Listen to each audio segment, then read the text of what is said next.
Ingatlah hari ketika, ingat di sini maksudnya pelajarilah supaya kalian tahu. Ingatlah hari ketika kami mengumpulkan orang-orang yang bertakwa. Takwa artinya orang yang patuh dan tunduk kepada Tuhan yang Maha Pemurah sebagai pelurusan yang terhormat, artinya penyelesaian yang baik. Dan kami akan menghalau orang-orang yang durhaka ke neraka jahanam dalam keadaan dahaga.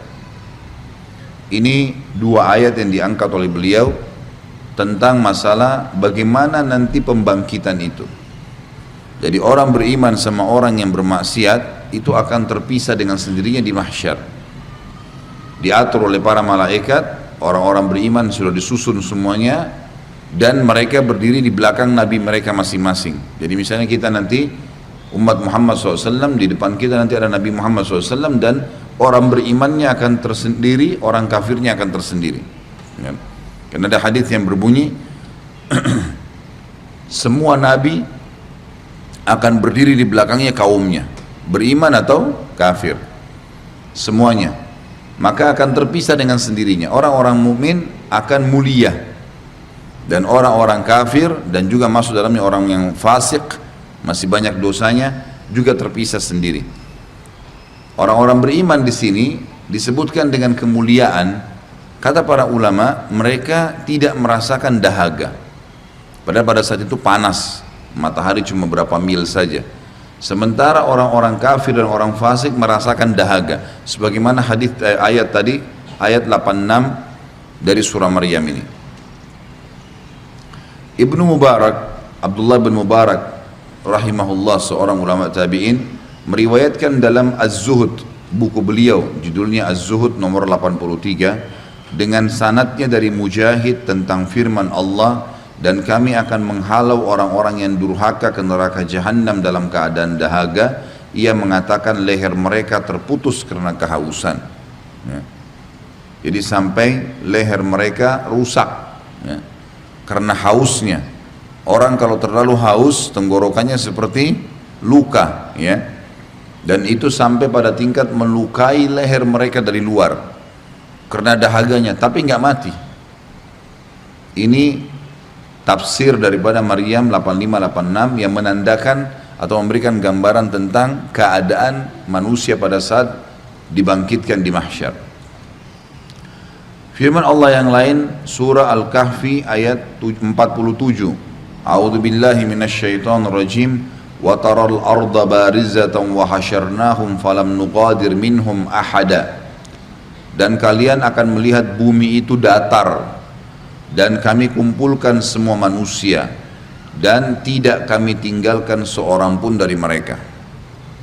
Berarti semua yang pernah hidup manusia, semua yang Allah ciptakan manusia, baik dia hidup dalam umur tertentu yang sudah ditentukan 50, 70, 100 tahun, atau orang yang baru lahir meninggal, pokoknya sudah berbentuk manusia, apalagi sudah ada ruh.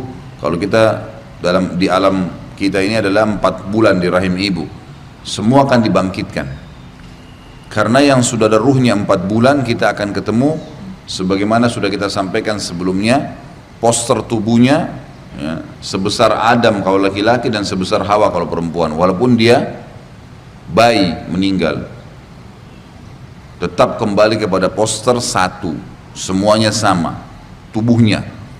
Laki-laki seperti Adam, perempuan seperti Hawa, semuanya akan ketemu. Yang dimaksud di sini kalian akan melihat bumi datar. Ini jangan lupa yang kita sudah bahas sebelumnya.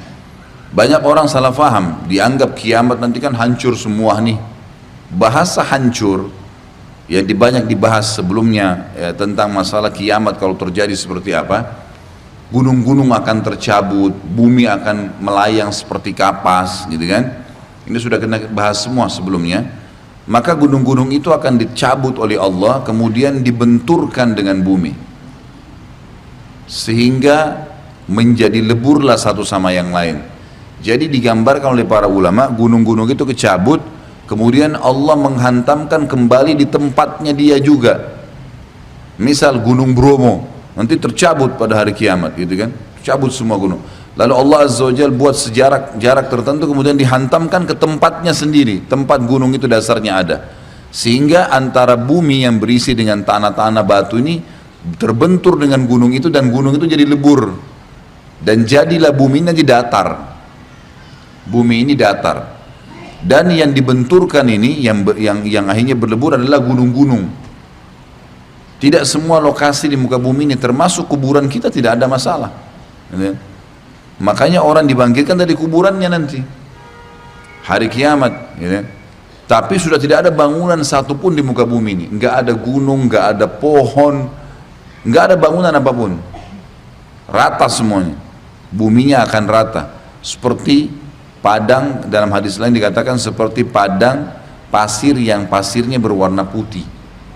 Rata semuanya. Ini makna daripada dan kalian akan melihat bumi itu datar dan kami kumpulkan seluruh manusia, dan pada saat itu semuanya dibangkitkan. Yang bayi tadi sampai yang kakek-kakek dan nenek-nenek, semuanya.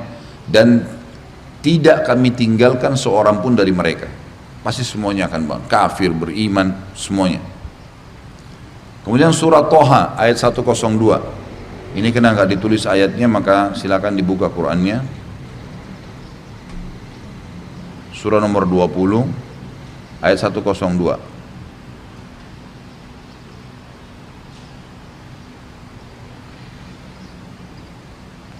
A'udzu billahi minasy syaithanir rajim.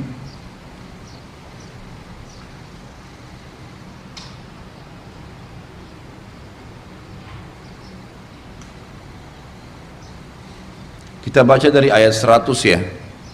Kalau buka Quran supaya connect ya. Saya bacakan dari ayat 100-nya, surah Toha ayat 100. A'udzu billahi minasyaitonir rajim. Man a'rada anhu fa innahu yahmilu yaumal qiyamati wizra. Barang siapa yang berpaling dari Al-Qur'an, maka sesungguhnya ia akan memikul dosa yang besar di hari kiamat. Yang tidak mau pelajari Al-Qur'an, enggak mau terapkan hukumnya, enggak mau belajar bacaannya, ini akan jadi berat buat dia hari kiamat. Tentu di sini yang dimaksudkan adalah umumnya orang-orang kafir ya. Mereka tidak mau beriman. 101 khalidina fiha wa sa'alahum yaumal qiyamati himla.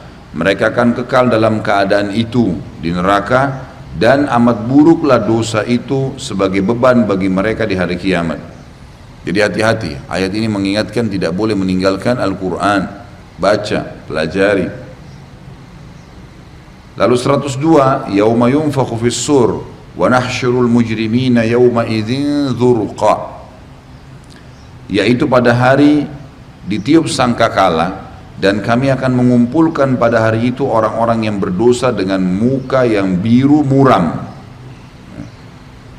Jadi pada saat itu kelihatan orang-orang kafir, salah satu cirinya sudah dikumpulkan satu sama yang lain, semua wajah mereka berwarna biru muram, biru yang kelihatan seperti memar ya.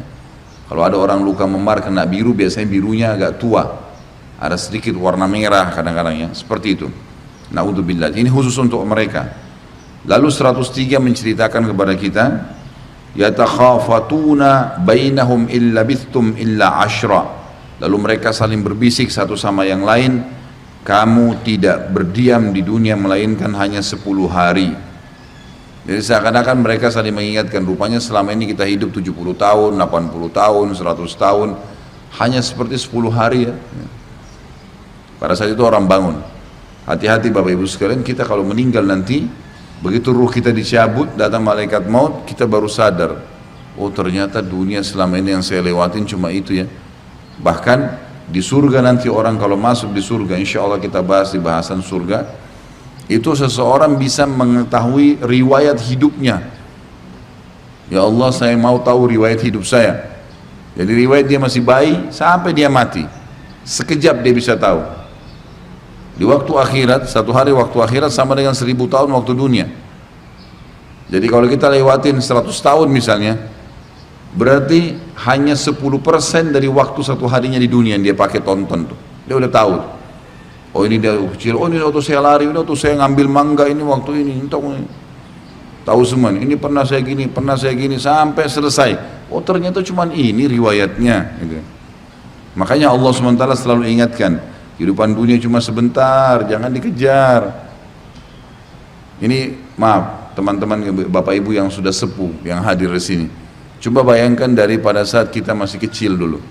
Sejenak pada saat ini, gitu kan? Merenungi berapa lama kira-kira yang sudah 60 tahun, 70 tahun. Seperti 70 tahun kah yang dibayangkan yang besar? Seperti baru kemarin, gitu kan? Seperti baru berapa hari. Itulah hakikat kehidupan dunia. Maka jangan jadikan sebagai target. Cuma di umur 30 tahun dulu pernah kita gagal makan di satu restoran. Sekarang baru sudah lewat ya. Mungkin kita pengen pada saat itu tidak terjadi. Apa ruginya? Atau kita pernah mau menikah sama seseorang terus tidak jadi. Sekarang sudah lewat 30 tahun yang lalu. Ruginya apa? Artinya coba bayangkan sesuatu yang besar lah yang kita sudah kehilangan di dunia ini, lalu sekarang kita baru ingat. Apa yang rugi? Nggak ada sesuatu. Tangan kita nggak putus, mata kita nggak buta, nggak ada sesuatu. Dunia begitu. Artinya sesuatu yang luput pun tidak ada sesuatu yang yang rugi itu hanya kalau kita tidak sempat beramal soleh sehingga kita dapat derajat yang tinggi di surga, karena di sana kehidupan abadi. Dunia ini sebentar. Jadi jangan terlalu habisin umur di situ. Ada orang bersedih sampai kurus badannya hanya karena ada orang tidak bayar utang, hanya karena mungkin ada yang ceritain dia gosip, hanya mungkin kehilangan apalah benda. Dia bukan muhasabah, oh mungkin mobil saya hilang atau motor saya hilang karena ada uang haramnya, ya Allah gantikan. Padahal Allah lagi tarik dia supaya lebih dekat dengannya. Tidak ada yang rugi sebenarnya. Tidak ada sesuatu. Hilangan dunia ini pun sesuatu yang besar adalah hal yang kecil sekali. Kalau kita lihat rentetan hidup kita nanti, ternyata cuma kecil semua itu, nggak ada nilainya. Kata Allah SWT 104-nya,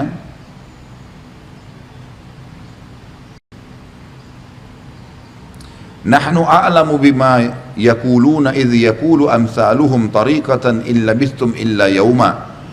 Kami lebih mengetahui apa yang mereka katakan. Jadi pada saat itu mereka bisik-bisik pun Allah sudah tahu.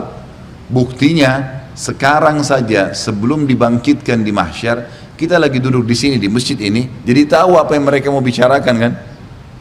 Allah sudah bongkar kayak tadi, mereka akan bisik-bisik satu sama yang lain mengatakan kayaknya hidup dunia kemarin cuma 10 hari ya. Allah mengatakan kami lebih tahu apa yang mereka bicarakan itu. Buktinya Allah sudah ceritakan pada kita sekarang. Sebelum terjadi mahsyar Allah sudah ceritain, Allah sudah tahu apa yang mereka mau ucapkan. Ketika berkata orang yang paling lurus jalannya di antara mereka, kalian tidak tinggal di dunia melainkan hanya sehari saja. Jadi pada saat mereka saling bisik, ada orang beriman di situ, orang beriman ini akan mengatakan, kalian tidak tinggal di dunia kecuali hanya sehari.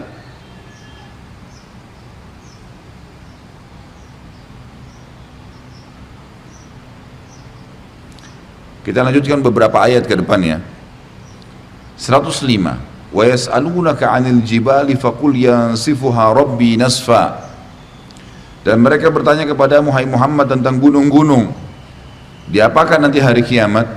Katakan, Tuhanku akan menghancurkannya di hari kiamat sehancur-hancurnya. Habis.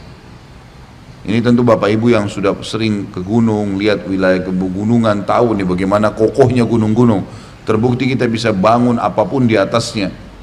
Kita bisa mengambil apapun dari dalamnya, gitu kan. Kalau dikerok pun gunung itu lama baru habis, gitu kan. Ada gunung-gunung yang luar biasa besarnya. Dan banyak gunung-gunung Bapak Ibu sekalian yang manusia sekarang baru temukan, ternyata penuh di lautan. Lautan itu penuh dengan gunung-gunung. Dan gunung-gunung yang di lautan itu kemudian menjulang ke atas, yang keluar itu cuma sebagian daripada yang dibandingkan dengan yang di dalam. Karena gunung kan ngerucut, jadi semua yang keluar dari lautan itu adalah bagian kecilnya. Jadi kalau kita lihat sekarang gunung-gunung banyak ini kemudian ada lautan di sekitarnya, itu berarti sampai ke bawah itu kakinya gunung itu, gitu kan. Itu jauh lebih besar, semuanya akan tercabut. Kata Allah SWT ayat 16-nya, fayadharuha qa'an safsafa, dan dia Allah akan menjadikan bekas gunung-gunung itu datar sama sekali. Karena dibenturkan tadi saya kasih contohnya, kemudian menjadi rata semuanya. 107, la tara fiha iwajan wala amta. Tidak ada sedikit pun kamu lihat padanya tempat yang rendah dan yang tinggi. 108, Yawma idzin yattabi'una ad-da'iya la 'iwaja lah wa khashi'atil aswatu lirrahmani fala tasma'u illa hamza. Pada hari itu manusia mengikuti menuju kepada suara penyeru. Nanti ada malaikat akan menyeru dengan tidak berbelok-belok, arahnya satu. Dan merendahlah semua suara kepada Tuhan yang Maha Pemurah. Enggak ada yang berani bicara pada saat itu, dan kamu tidak mendengar kecuali bisikan saja. Ini keadaan tentang mahsyar. Kemudian kita tutup teman-teman sekalian sampai ayat 110 ya. 109-nya, yauma idzin la tanfa'u syafa'atu illa man adina lahu ar-rahmanu wa radiya lahu qawla. Pada hari itu tidak bermanfaat syafaat. Lobi-lobi, memo, apalah namanya, sogokan, nggak ada semua. Nggak bermanfaat, nggak ada manfaatnya. Kecuali syafaat orang yang Allah zat yang Maha Pemurah telah memberi izin kepadanya dan dia telah meridhai perkataannya. 110 yang terakhir, ya'lamu ma baina aydihim wa ma khalfahum wa la yuhituna bihi ilma. Dan dia mengetahui apa yang ada di hadapan mereka dan apa yang ada di belakang mereka, sedang ilmu mereka tidak dapat meliputi ilmunya Allah. Tentu ini lanjutannya semua adalah masih berbicara tentang masalah orang-orang yang dibangkitkan nanti pada hari kiamat, yang zalim, dan juga orang-orang yang beriman. Baik, saya bacakan dua ayat lagi, maaf, supaya lebih lengkap lagi. 111-nya, wa'anatil wujuhu lil hayyil qayyum wa qad khaba man hamala zulma. Dan tunduklah semua muka dengan berendah diri kepada Tuhan yang hidup kekal, lagi senantiasa mengurus makhluknya, dan sesungguhnya telah merugilah orang-orang yang melakukan kezaliman. 112, wa may ya'mal minas salihati wa huwa mu'minun fala yakhafu dhulman wala hadma.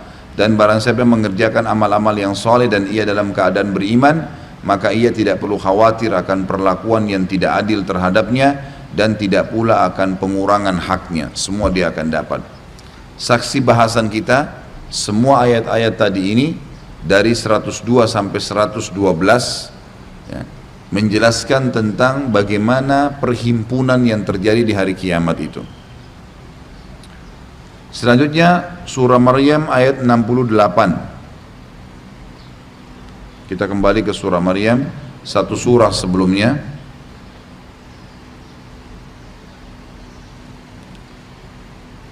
A'udzu billahi minasyaitonir rajim. فَوَرَبِّكَ لَنَحْشُرَنَّهُمْ وَالشَّيَاطِينَ ثُمَّ لَنُحْضِرَنَّهُمْ حَوْلَ جَهَنَّمَ جِثِيًّا. Demi Tuhanmu hai Muhammad, sesungguhnya akan kami bangkitkan mereka, semua manusia, bersama syaitan, semua jin-jin. Kemudian akan kami datangkan mereka ke sekeliling Jahannam dengan berlutut.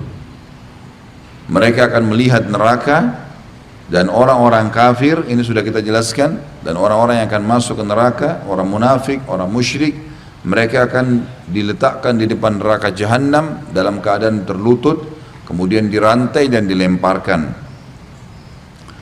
Kita lanjutkan ayat 69-nya, thumma lananzi'anna min kulli syi'atin ayyuhum ashaddu 'alal rahmani 'itiyya.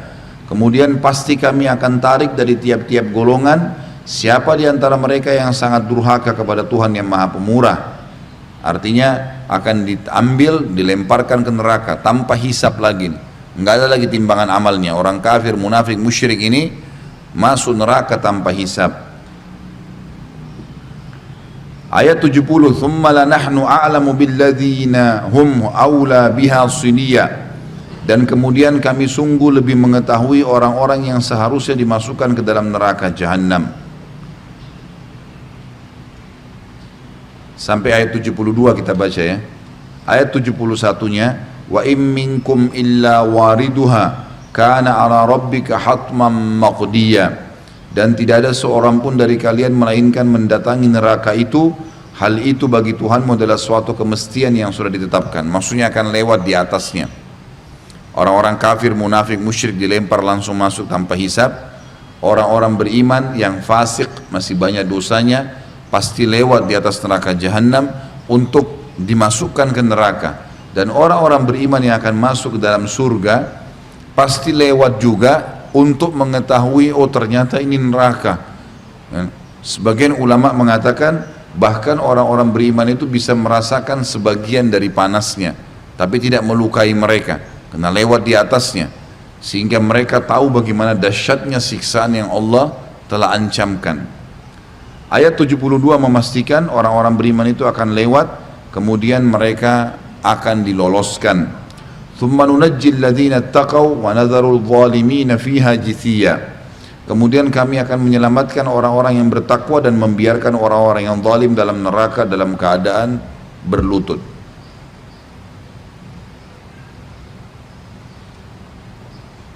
Kemudian kembali ke surah Toha, kita ikuti urutan buku ya, maaf ini urutan dalam buku kita ikutin.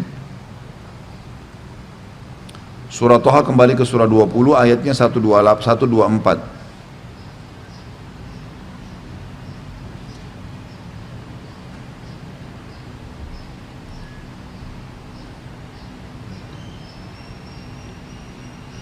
وَمَنْ أَعْرَضَ عَنْ ذِكْرِي فَإِنَّ لَهُ مَعِيشَةً ضَنْكًا وَنَحْشُرُهُ يَوْمَ الْقِيَامَةِ أَعْمَى.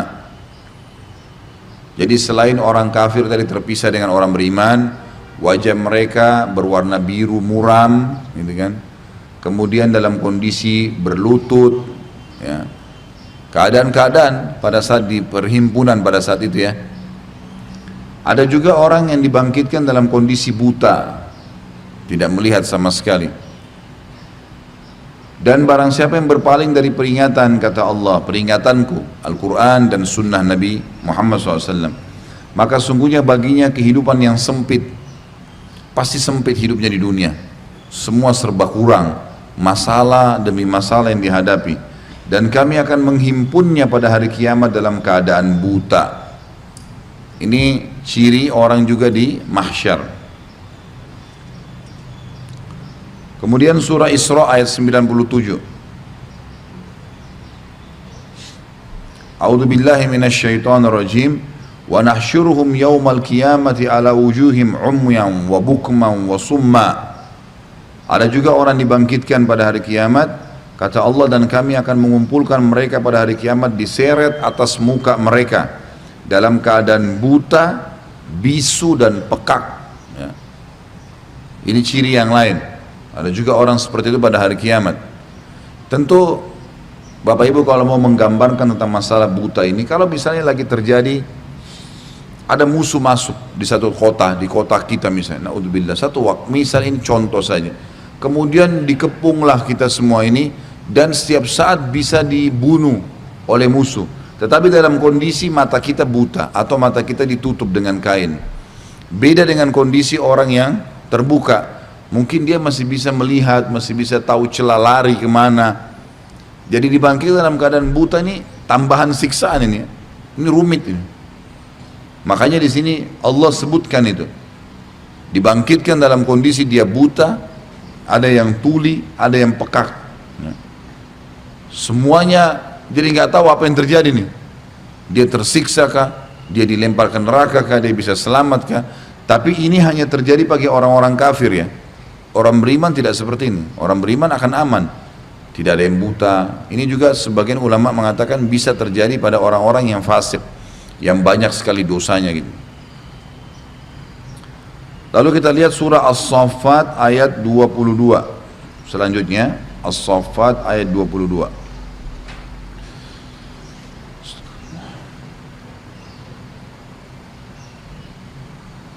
Surah nomor 37 ya.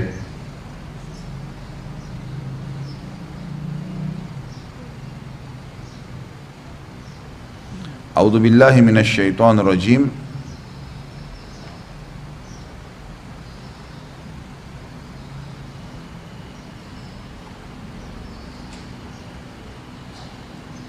Sebentar dulu saya lihat ayat-ayat sebelumnya.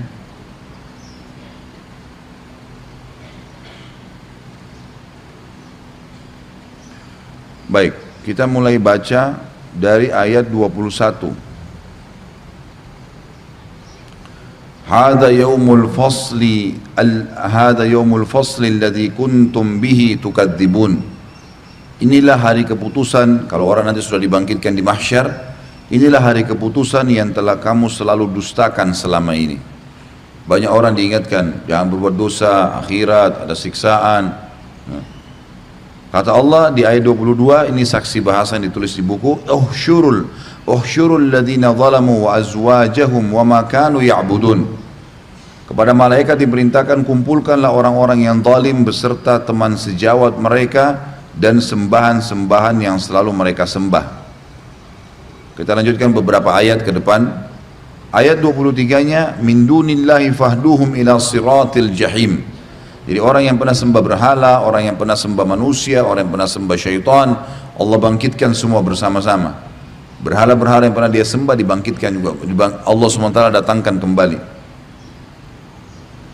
Lalu dikatakan yang mereka sembah selain Allah, maka tunjukkanlah, pandu mereka, disuruh para malaikat kepada neraka Jahannam. Ayat 24, waqifuhum innahum mas'ulun, dan tahan mereka di tempat perhentian karena mereka akan diminta pertanggungjawaban.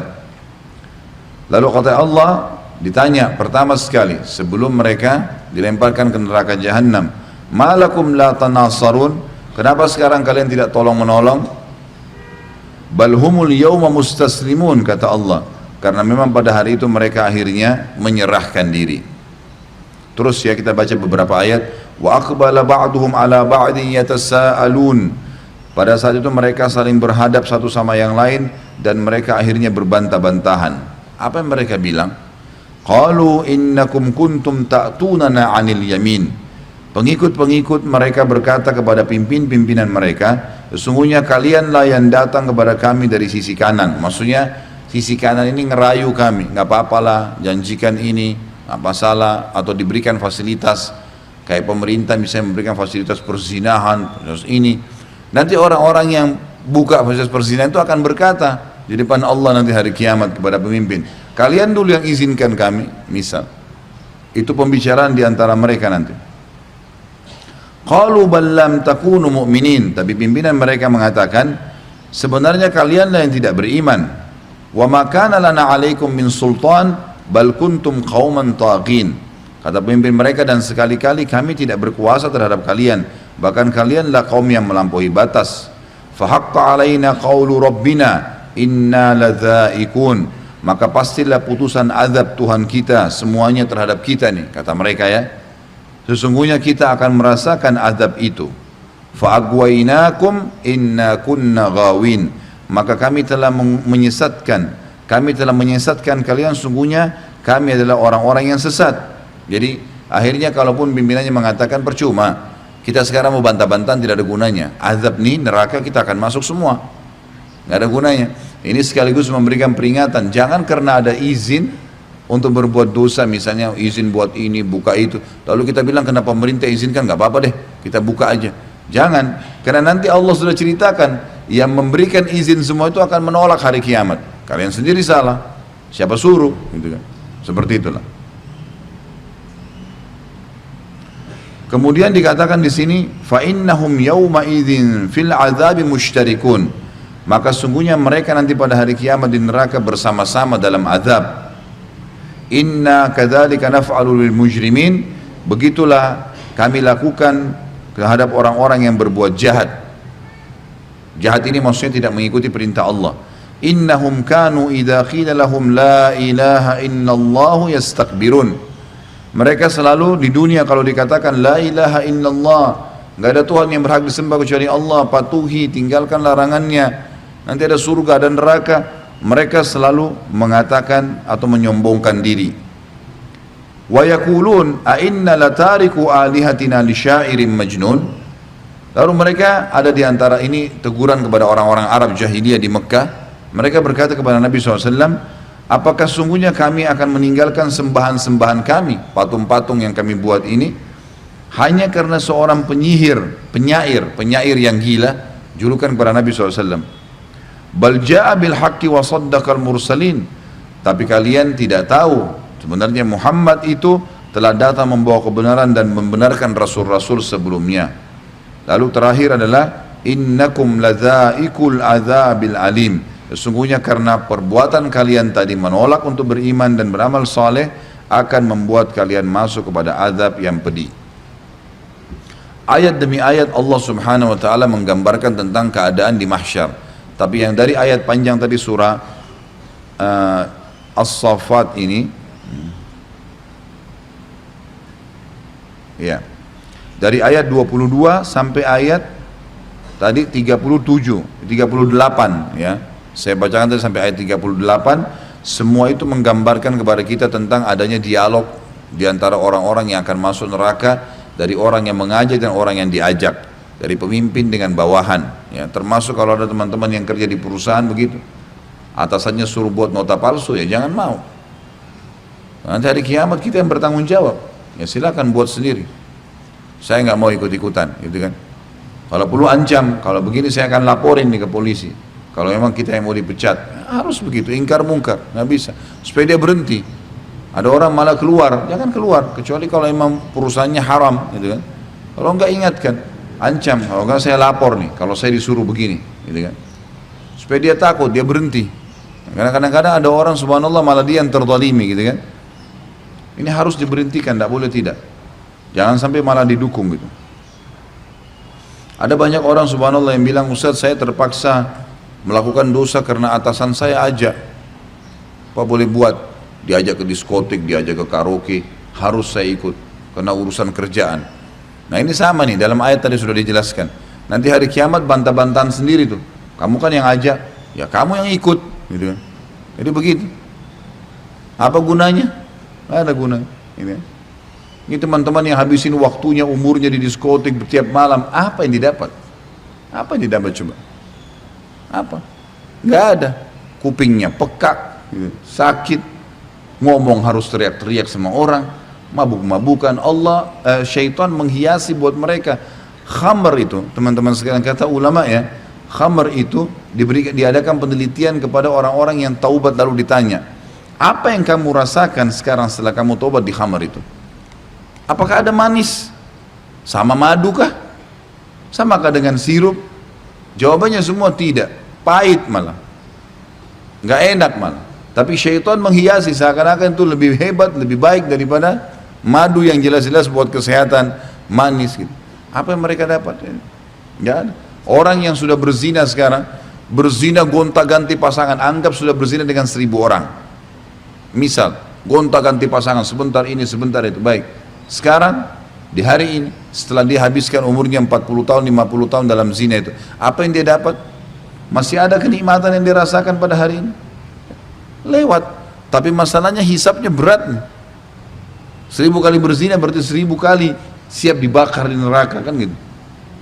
Maka beda dengan orang yang beramal soleh, Bapak Ibu sekalian. Kalau amal soleh berbeda. Amal soleh yang pernah kita kerjain 20 tahun yang lalu, 30 tahun yang lalu, pernah haji, pernah sholat, tetap kita akan rasakan, akan dapatkan nanti hasilnya hari kiamat, gitu kan. Tidak ada sesuatu yang lewat. Selanjutnya firman Allah surah Fussilat ayat 19.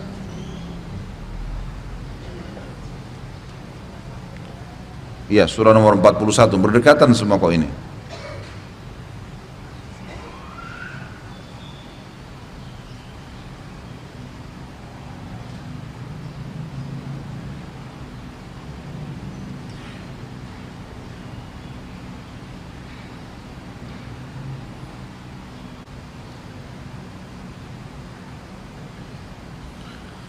Saya bacakan a'udzubillahi minasyaitonirrajim wa yauma yuhsyaru a'da'ullahi ilan nari fahum yuza'un. Dan ingatlah, ingat di sini artinya pelajari. Ketika musuh-musuh Allah digiring, musuh Allah semua yang membangkang beriman kepada Allah. Alhamdulillah. Yahdikumullah.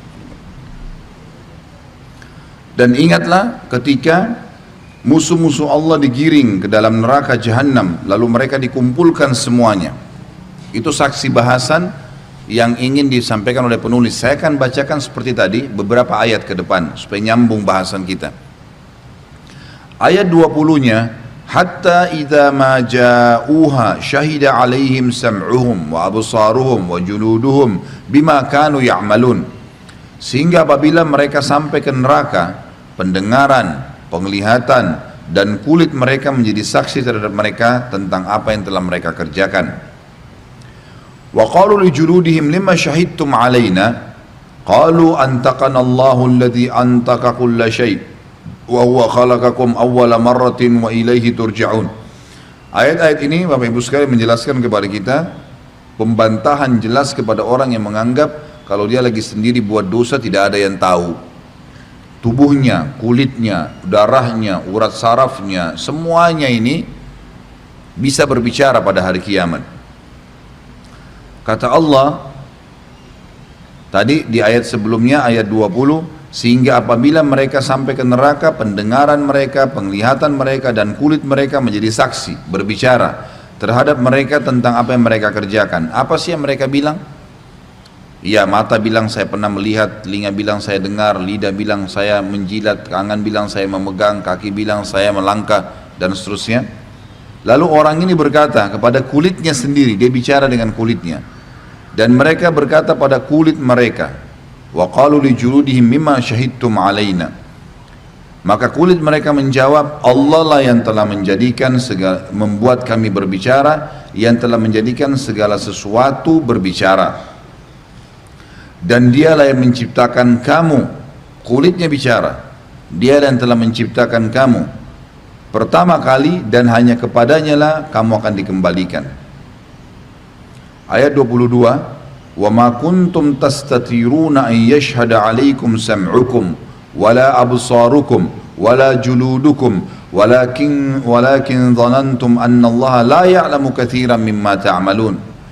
Kamu sekali-kali tidak dapat bersembunyi dari kesaksian pendengaran, penglihatan, dan kulitmu sendiri. Bahkan kamu mengira bahwasanya Allah tidak mengetahui kebanyakan dari apa yang kamu kerjakan. Itu kebodohan kalau ada orang anggap Allah tidak tahu. Kebodohan. Yang ciptakan semua urat sarafnya, semua per milimeter dari kulitnya, semua yang kita makan, yang kita minum, yang kita masukkan, yang kita keluarkan, semua Allah yang ciptakan. Bagaimana kita anggap ada sesuatu yang Allah tidak tahu? Terakhir ayat 23-nya, وَذَلِكُمْ ظَنُّكُمُ الَّذِي ظَنَنْتُمْ بِرَبِّكُمْ أَرْدَاكُمْ فَأَصْبَحْتُمْ مِنَ الْخَاسِرِينَ. Dan yang demikian itu adalah prasangka kalian yang telah kalian prasangkakan kepada Tuhan kalian. Maksudnya kalian tak kira Allah tidak tahu. Dia telah membinasakan kalian, maka jadilah kalian termasuk orang-orang yang rugi.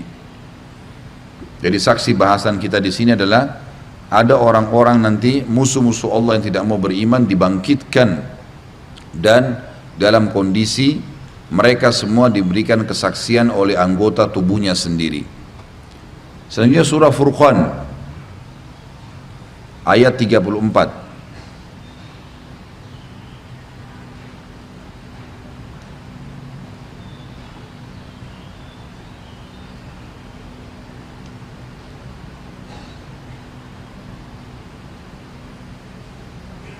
Sudah ketemu surah nomor berapa? Ya, 25.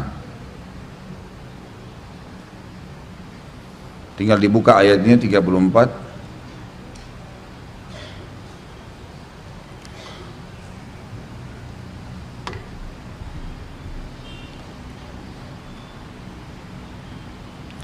A'udzu billahi minasyaitonir rajim. Alladzina yuhsyaruna ala wujuhihim ila jahannam ulaika syarrum makana wa adallu sabila. Dan orang-orang yang dihimpunkan ke neraka jahanam dengan diseret atas muka-muka mereka, mereka itulah orang-orang yang paling buruk tempatnya dan paling sesat jalannya. Itu semua ayat-ayat Al-Quran yang menceritakan tentang sifat perhimpunan pada hari kiamat. Kita sekarang masuk ke hadis Nabi SAW yang menjelaskan tentang masalah pembangkitan ini. Di dalam sebuah hadis yang diriwayatkan oleh Imam Bukhari dan Imam Muslim, Ibnu Abbas radhiyallahu anhuma mengatakan Rasulullah SAW berdiri di tengah-tengah kami untuk memberikan nasihat. Seraya beliau bersabda, Ayyuhan nas, innakum mahsyuruna ilallahi hufatan uratan gurla kama bada'na awwala khalqin nu'iduhu wa'dan alaina inna kunna fa'ilin ala wa inna awwalal khalaiki yuksa yawmal qiyamati Ibrahimu alaihi salam ala wa innahu sayuja'u birijalin min ummati fayu'khadu bihim dhata shimal fa'aqulu ya rabbi usayhabi fayuqalu innaka la tadri ma ahdathu ba'dak fa'aqulu kama qala al-abdu salih wa kuntu alaihim syahidan ma dumtu fihim falamma tawaffaytani kunta antar raqiba alaihim wa anta ala kulli syai'in syahid. Itu syahidnya dalam bahasa Arab dihapus yang satu ya, ada dua di situ. Bisa lihat bukunya, yang pegang buku. Dalam ayat itu ayat Al-Quran, ala kulli syai'in syahid. Syahidnya ada dua kan, dicoret yang satunya. Sudah? In tu'adzibhum fa innahum ibaduk wa in takfir lahum fa innaka antal azizul hakim. Wahai manusia, sesungguhnya kalian akan dikumpulkan, kata Nabi SAW, kepada Allah pada hari kiamat dalam keadaan telanjang kaki, tanpa busana, lagi tak berkhitan. Jadi semua kita dibangkitkan dalam kondisi memang tidak berbusana.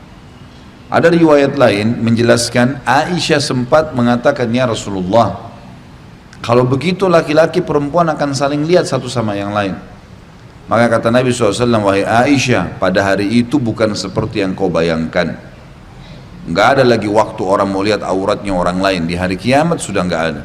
Jangankan hari kiamat, sekarang kalau kondisi Jakarta lagi diserang sama musuh, di sana sini orang pegang pedang, main ditebas saja orang yang lewat. Ada orang lari telanjang, Bapak Ibu masih sempat lihat auratnya? Hah? Atau ada kebakaran, ada gempa, udah nggak terfikir. Karena orang terfikir untuk berbuat dosa itu kalau lagi santai, lagi nggak ada masalah. Nah itu baru buat dosa. Makanya kita disuruh mengisi waktu dengan kegiatan-kegiatan ibadah. Karena waktu buat dosa itu syaitan paling gampang menguasai orang kalau lagi lagi santai-santai ya. Maka itu lebih banyak berbuat dosa. Makanya isi semua dengan ibadah. Ishara ahli nar, cairan ahli nar atau usara di sini maksudnya. Usara, isara atau usara. Kalau mau ditambah supaya lebih pasti, sebelum i dikasih koma atas. Karena itu ain. Usara atau isara gitu kan. Cairan ahli neraka yaitu apa yang diperas dari tubuh mereka berupa luka dan nanah. Ini diberikan minuman bagi penghuni neraka. Wa na'udzubillah. Hadis selanjutnya, hadis diriwayatkan oleh Imam Bukhari, Imam Muslim. Abu Hurairah meriwayatkan radhiyallahu anhu, Rasulullah SAW bersabda, manusia dikumpulkan pada hari kiamat dengan tiga cara. Ragibina warahibin, maksudnya dalam keadaan senang dan juga ketakutan, ada sedikit khawatir. 2 orang di atas unta, 3 orang di atas unta, 4 orang di atas unta, dan 10 orang di atas unta. Sisa mereka dikumpulkan oleh api yang tidur bersama mereka di mana mereka tidur, bermalam bersama mereka di mana mereka bermalam, pagi bersama mereka di mana mereka berada, dan berjalan bersama mereka di mana mereka berjalan. Jadi saksi bahasan adalah adanya orang pada hari kiamat nanti, orang-orang kafir di mahsyar itu mereka sudah dibakar dengan api. Mereka sudah dibakar dengan api. Jadi dimanapun mereka bergerak di mahsyar, api selalu bersama mereka sebelum masuk neraka. Ini juga bentuk pembangkitan yang terjadi pada hari kiamat. Di dalam hadis yang lain juga menjelaskan kepada kita, hadis ini diriwayatkan oleh Imam Bukhari Muslim, ini menandakan karena panasnya sampai akhirnya orang-orang pada keringatan, gitu kan? Abu Hurairah meriwayatkan radhiyallahu anhu sabda Rasulullah SAW, manusia berpeluh mengeluarkan keringat pada hari kiamat sehingga peluh mereka masuk di bumi sedalam 70 hasta. Ya. Peluh itu benar-benar akan menenggelamkan mereka hingga mencapai telinga mereka. Ada riwayat lain menjelaskan, kata Nabi SAW, seseorang akan tenggelam dengan keringatnya sendiri. Ada yang tenggelam dengan keringatnya sampai mata kakinya, Ada yang sampai lututnya, ada yang sampai perutnya, ada yang sampai tenggorokannya, dan ada yang tenggelam dengan keringat sendiri, tergantung dengan dosa yang dia lakukan. Dan ini akan kelihatan di mahsyar, jenis-jenis orang seperti ini. Semoga Allah selamatkan kita. Kemudian riwayat yang lain adalah riwayat Imam Bukhari Muslim. Ibnu Umar radhiyallahu anhu menuturkan sabda Nabi SAW pada saat beliau membaca firman Allah, Yauma yakumun nasu li rabbil alamin, dalam surah Al-Mutaffifin ayat 6, yaitu pada hari ketika manusia berdiri menghadap Rabb semesta alam. Beliau bersabda, yakumu ahaduhum fi rashihi ila ansafi udunai, salah seorang dari mereka berdiri di tengah peluhnya, keringatnya hingga mencapai separuh telingahnya. Jadi cuma dia sendiri, keringatnya akan menenggelamkan dia sendiri, tergantung dari dosa yang dia lakukan. Kemudian hadis yang lain diriwayatkan oleh Imam Muslim dan juga Imam Tirmidzi. Miqdad radhiyallahu anhu mengatakan, aku mendengarkan Rasulullah SAW bersabda, matahari pada hari kiamat dengan makhluk sangat dekat, hingga jarak matahari dari mereka seperti jarak 1 mil. Kalau sekarang kan sudah jutaan, miliaran gitu kan. 1 mil sangat dekat. Sulaim bin Amir berkata, demi Allah, aku tidak tahu apa yang dimaksud dengan mil tersebut, jarak bumi atau mil yang dipakai untuk mencelak mata. Karena pada saat itu orang Arab juga membahasakan antara mataku dengan celakku 1 mil. Ada istilah mil juga di dalam bahasa Arab. Apakah itu yang dimaksud atau 1 mil ukuran yang dipakai orang gitu kan. Beliau melanjutkan, manusia itu sesuai kadar amal mereka dalam berpeluh keringatan.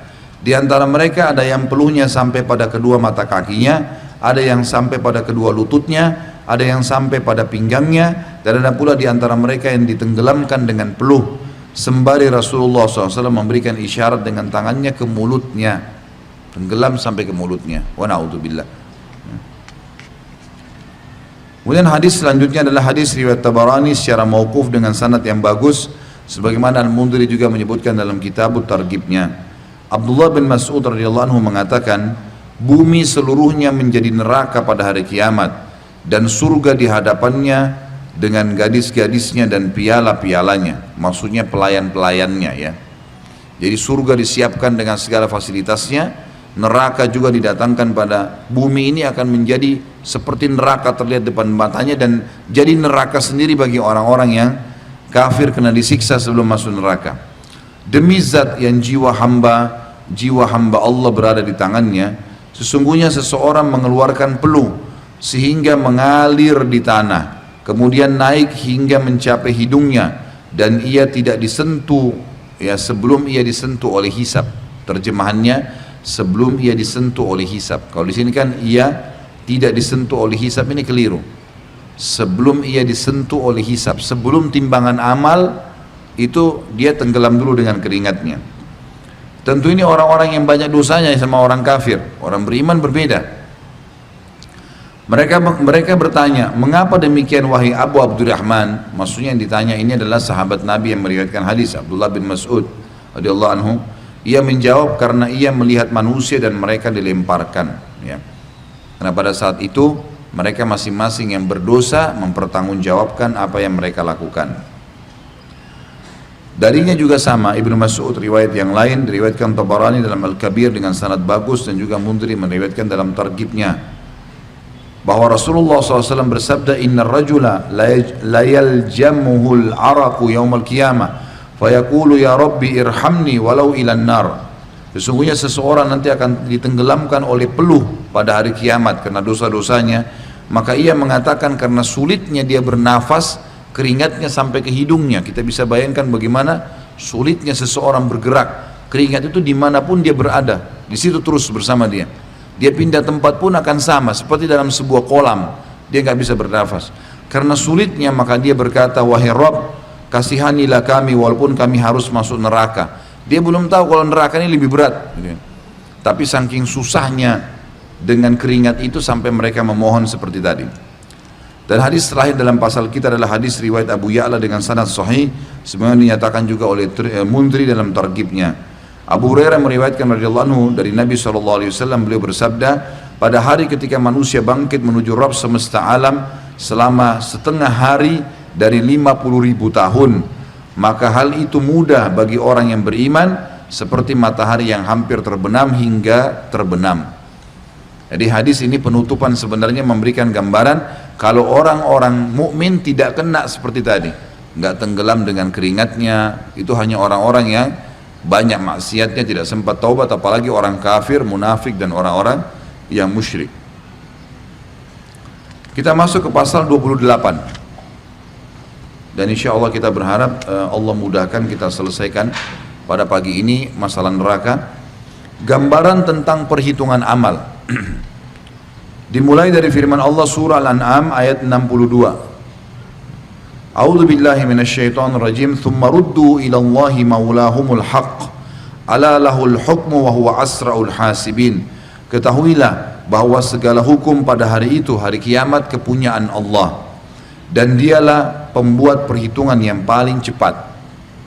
Ini berarti gambaran amal. Jadi akan sangat cepat penyelesaian, walaupun seluruh makhluk pada saat itu ditimbang amalnya. Jadi kebanyakan orang-orang yang masuk ditimbang amal itu banyak jumlahnya. Di antara 3 golongan tadi, orang yang masuk surga tanpa hisab, orang yang masuk neraka tanpa hisab, sama orang yang ditimbang amalnya, mayoritas manusia itu yang ditimbang amalnya. Beriman memang, tapi mereka harus ditimbang amalnya. Ada yang masuk neraka, ada yang lolos, gitu kan. Lalu kita baca surah Al-Insyiqaq ayat 7 sampai ayat 12.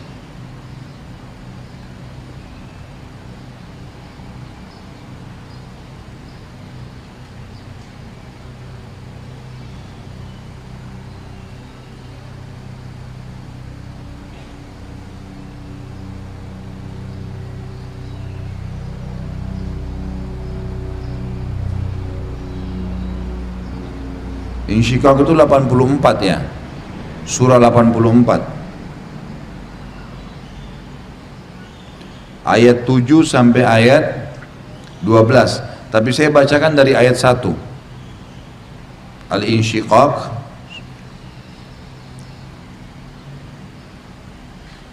surah nomor 84 ayat 1, kita baca sampai bahasan yang akan kita tekankan nanti. Kalau di buku 7 sampai 12.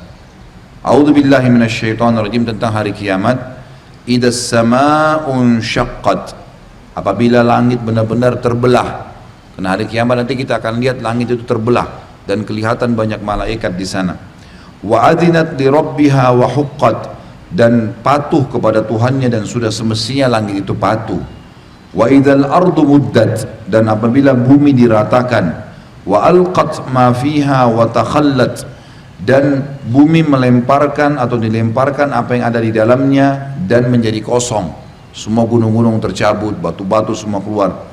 Wa adzinat li rabbiha wa huqqat, dan patuh bumi itu pada Tuhannya dan sudah semestinya bumi itu patuh. Pada waktu itu manusia akan mengetahui akibat perbuatannya. Ya ayyuhal insanu innaka kadihun ila rabbika qadhan famulaqi. Hai manusia, sesungguhnya kalian semua telah bekerja dengan sungguh-sungguh menuju Tuhan kalian, maka pasti kalian akan menemuinya. Orang yang beriman paksakan diri beribadah. Orang yang kafir sudah berbuat segala macam karena butuh energi. Orang pun berbuat dosa butuh energi, sudah bersungguh-sungguh melakukan. Kalian pasti akan ketemu dengan Tuhan kalian. Ada garis terakhirnya.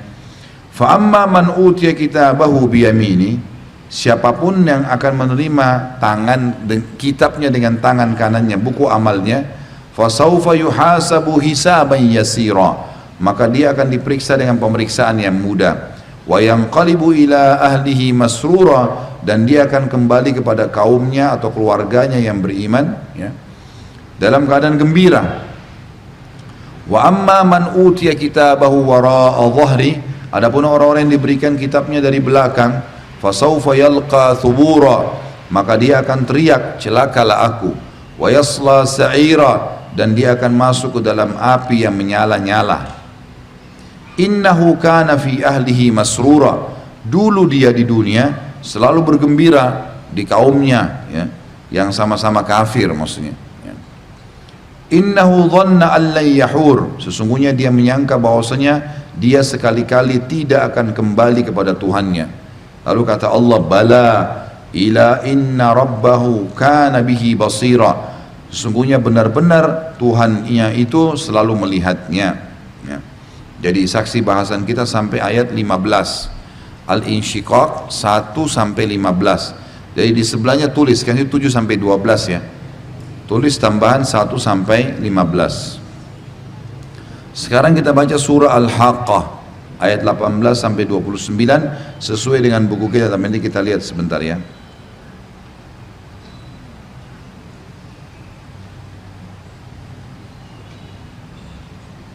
Al-Haqqah surah nomor 69.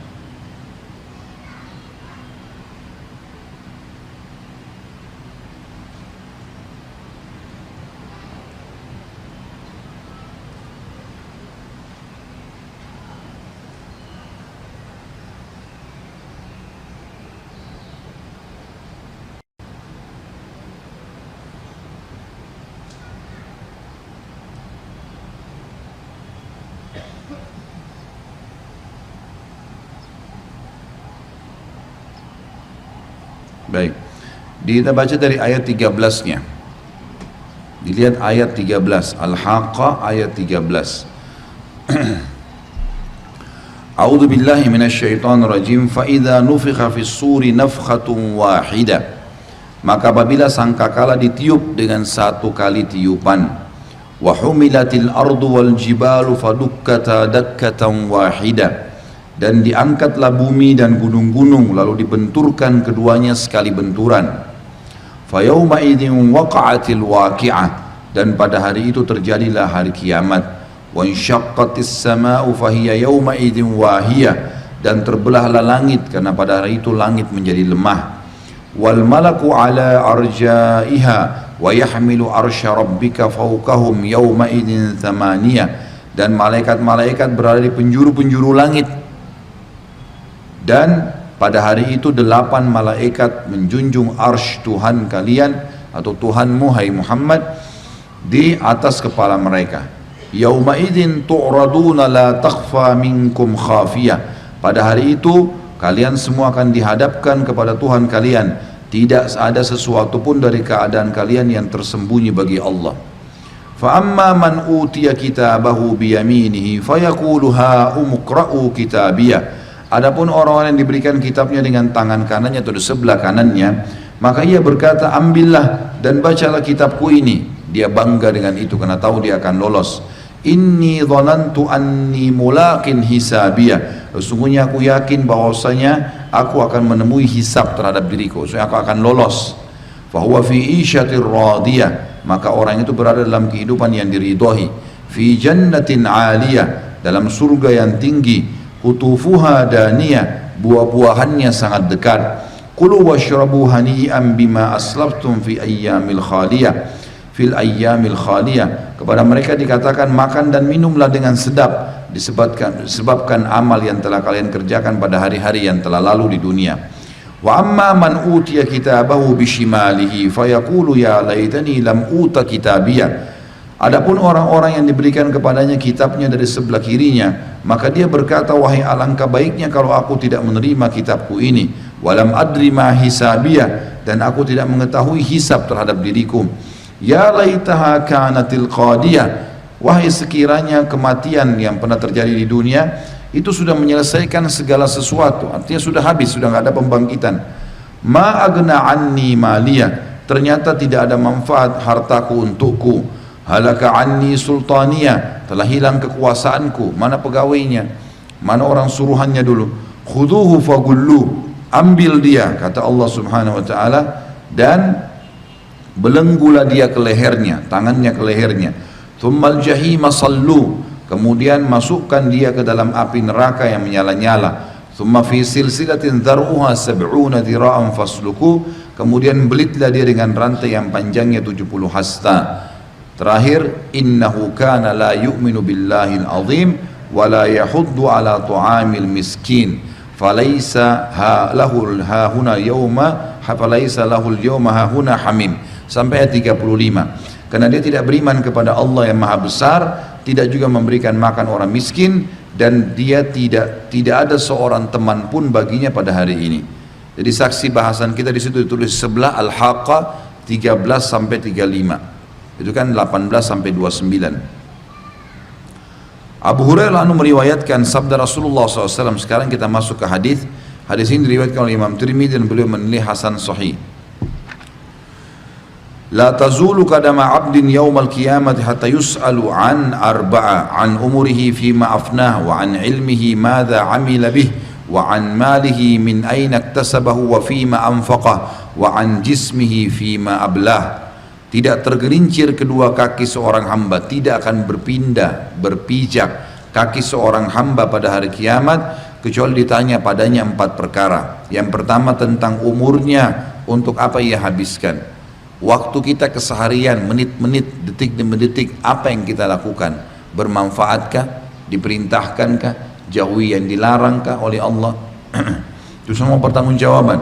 Tentang ilmunya, apa yang telah dia lakukan? Sudah pernah belajar? Sudah tahu tentang sholat, tentang puasa? Sudah diamalin belum? Yang ketiga tentang hartanya, dari mana dia dapatkan? Sumbernya halal gak? Dan untuk apa dia nafkahkan? Manfaatnya ada? Ya. Serta tentang tubuhnya, untuk apa ia pergunakan. Kesehatan yang Allah kasih, tangannya, kakinya, semuanya, anggota tubuhnya, itu kemana dia gunakan. Ini menandakan memang akan ada ya, hisab. Ya. Di hisab itu masuk dalamnya tentang anggota tubuhnya sendiri, sebelum berbicara tentang hubungan dia dengan makhluk yang lain atau manusia yang lain. Selanjutnya hadis riwayat Bukhari dan riwayat Imam Muslim. Aisyah radhiyallahu anha meriwayatkan sabda Nabi SAW, barang siapa yang dikeluarkan hisabnya, maka ia akan diazab. Maksudnya siapa yang jelas-jelas hisabnya lebih berat amal buruk dari amal baiknya, maka dia pasti disiksa. Aku bertanya, bukankah Allah berfirman, kata Aisyah, adapun orang yang diberikan kitabnya dari sebelah kanannya, maka ia akan diperiksa dengan pemeriksaan yang mudah, dan dia akan kembali kepada kaumnya yang sama-sama beriman dengan gembira. Insyiqaq ayat 7-9. Beliau menjawab sallallahu alaihi wasallam, itu adalah al-ard, penyampaian, dan tidak ada seorang pun yang dihisab pada hari kiamat melainkan ia binasa. Maksudnya kalau ada orang terima dengan tangan kanannya, berarti pasti orang itu selamat. Udah pasti selamat, nggak ada lagi hisab.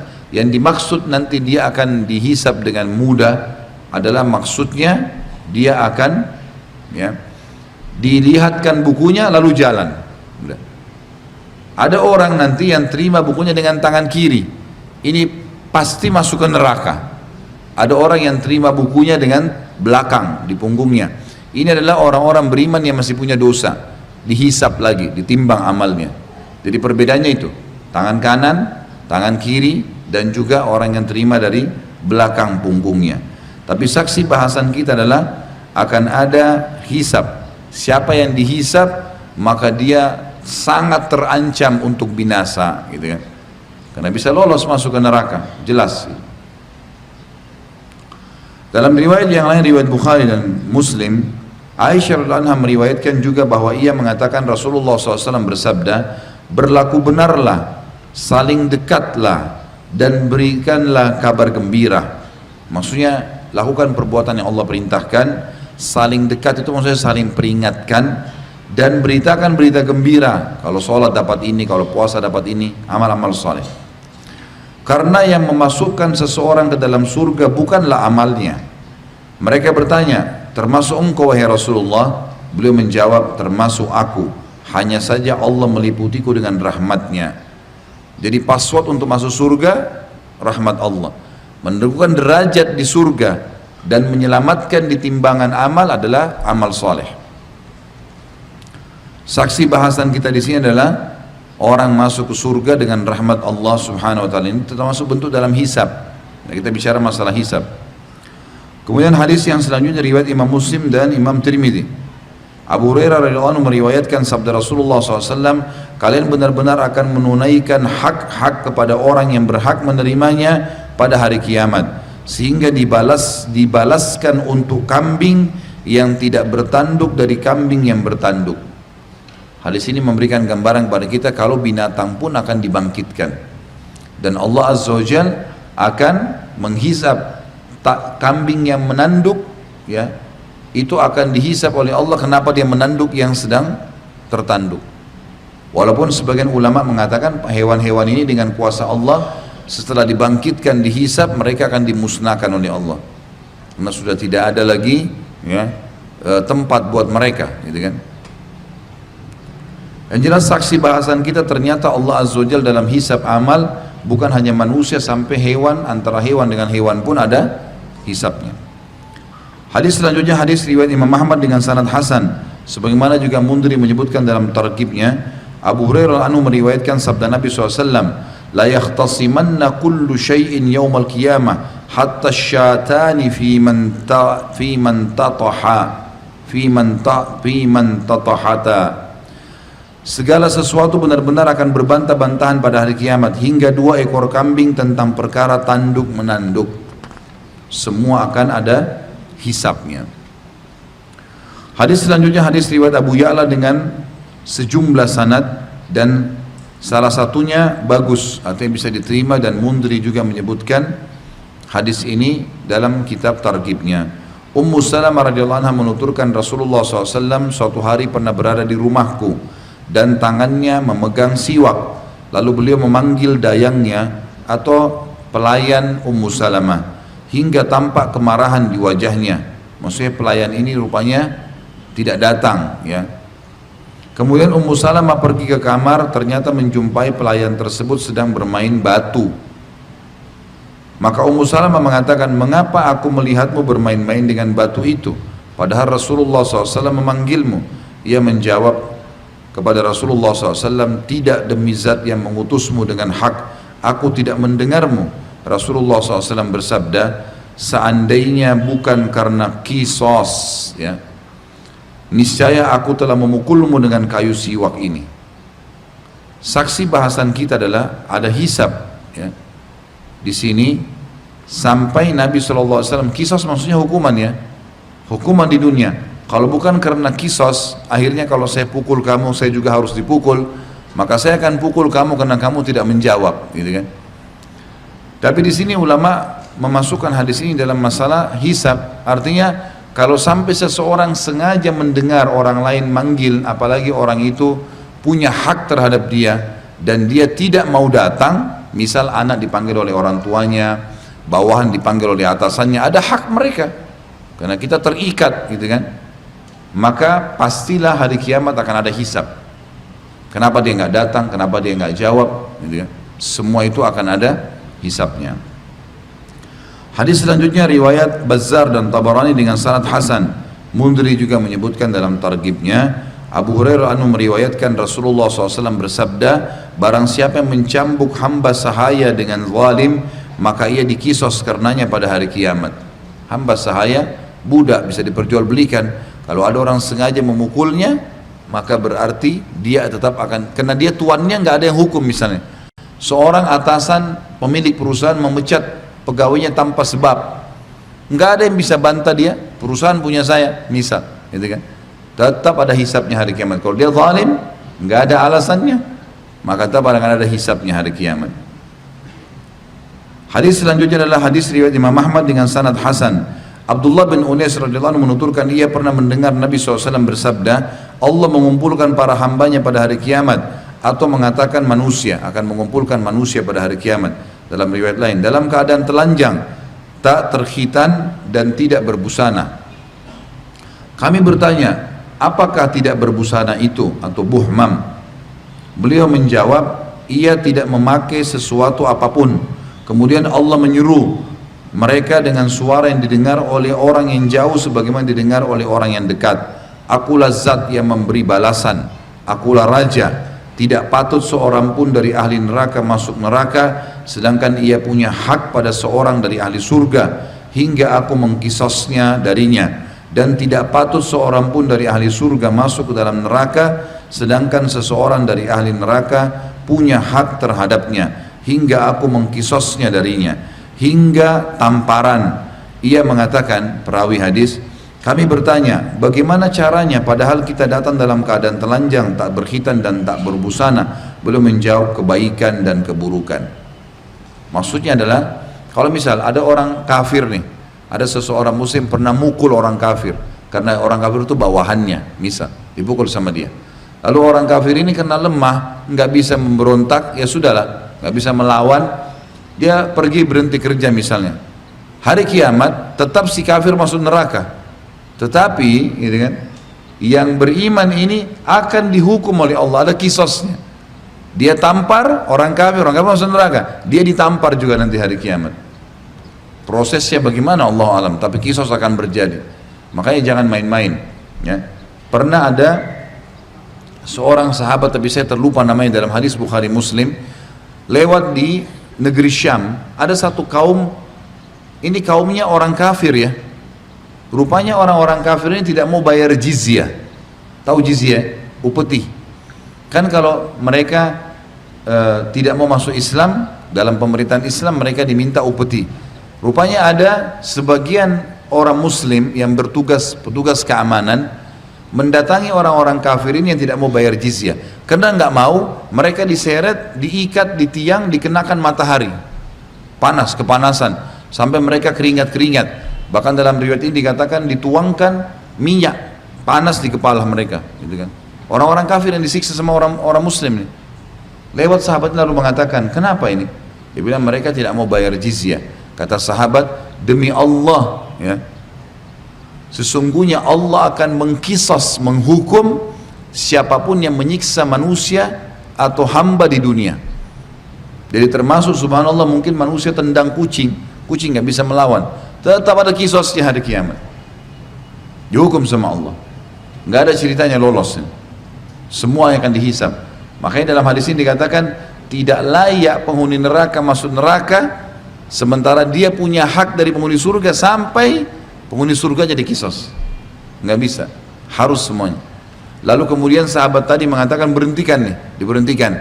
Lalu kata dia, sesungguhnya Allah akan menghukum siapapun yang menghukum manusia atau menyiksa manusia di dunia tanpa sebab ya, karena mereka suruh bayar saja, tagih, kalau nggak mau ya sudah, tunda, kasih waktu, gitu kan, seperti itulah. Maka sahabat ini pun bertemu dengan gubernurnya pada saat itu di wilayah Syam, kemudian meminta agar melepaskan dan akhirnya dimaafkan, karena rupanya gubernur juga tidak tahu kalau sebagian keamanannya dia melakukan perbuatan itu. Saksi bahasan kita akan ada hisab hari kiamat. Jadi jangan sampai kita menganggap kita mukul orang, kita ini, kita itu, hati-hati Bapak Ibu sekalian. Jalan hujan, ada orang kepercik air hujan, hati-hati, berhenti kalau perlu, turun, maaf ya, daripada hari kiamat kita kena masalah, gitu kan. Makanya pelan-pelan kalau jalan, jangan ugal-ugalan, gitu. Kecuali kalau sudah tidak ada air baru, gitu kan. Dan banyak hal yang lain lah. Selanjutnya hadis Nabi SAW riwayat Imam Muslim dan Imam Tirmidzi.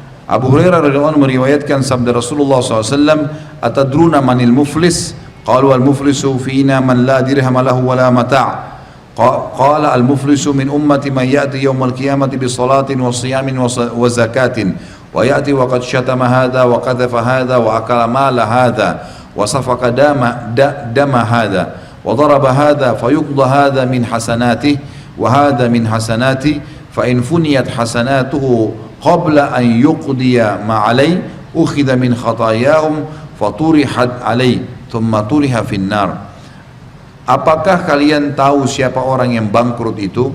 Mereka menjawab, Nabi SAW tanya para sahabat, orang yang bangkrut menurut kami adalah orang yang tidak ada dirham dan dinarnya dan hartanya. Maksudnya orang yang bisnis terus kemudian hilang semuanya.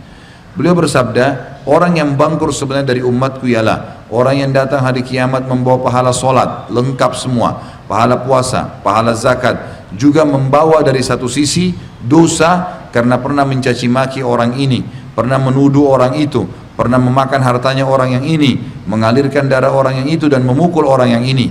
Lalu dosa-dosa itu ditebus dengan kebaikan-kebaikannya. Jika kebaikan-kebaikannya telah habis sebelum menyelesaikan kewajibannya, maka keburukan-keburukan mereka ditimpahkan kepadanya, kemudian ia dilemparkan ke dalam neraka. Hadis selanjutnya, hadis diriwayatkan, hadis ini cukup panjang, diriwayatkan oleh Imam Muslim.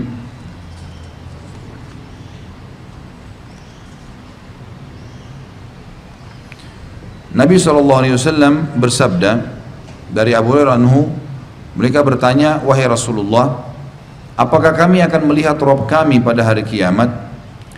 Beliau balik bertanya, apakah kalian kesulitan melihat matahari di tengah hari yang tidak berawan? Mereka menjawab tidak. Beliau bertanya lagi, apakah kalian kesulitan melihat bulan di malam purnama yang tidak berawan? Mereka menjawab tidak.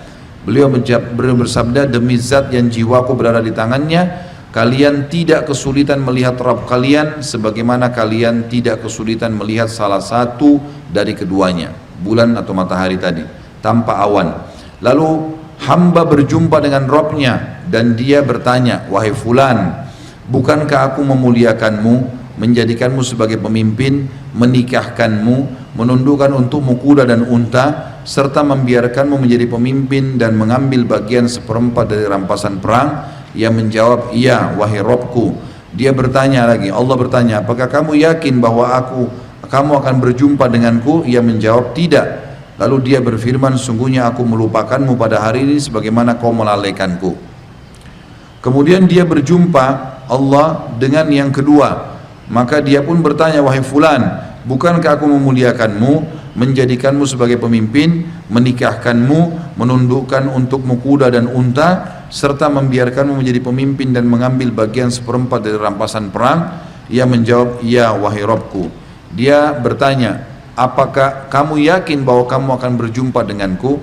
Ia menjawab tidak. Dia berfirman, sungguhnya aku melupakanmu pada hari kiamat sebagaimana kalian melalaikanku atau kamu melalaikanku.